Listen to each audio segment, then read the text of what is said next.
বাড়ি আসার পর সকালবেলা সবথেকে বেস্ট পার, জানো তো, সকাল সকাল এসে লুচি হয় ডাকবে, এসে আমার কাছ থেকে আদর খাবে আর আমাকেও অনেকটা প্যাম্পার করবে। আর এই যে দুপুরবেলার মহাভোগ, আজকে যেহেতু নন্দ উৎসব তাই মা এগুলো সব রেডি করেছে। আমি একা খাইনি, সবাইকে মা ডেকে এনে তাদেরকে প্রসাদ দিয়েছে।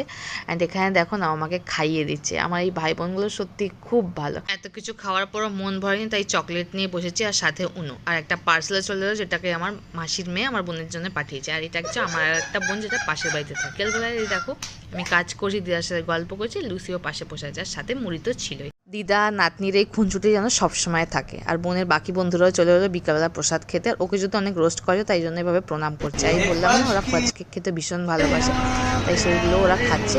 এই যে চলে এসেছে নিজের ফর্মে, দেখো মারপিট। আর রাতের ডিনারে ছিল কড়া কড়া লুচি ভাজা আর ছোলার ডাল। লুচির তরফ থেকে গুড নাইট।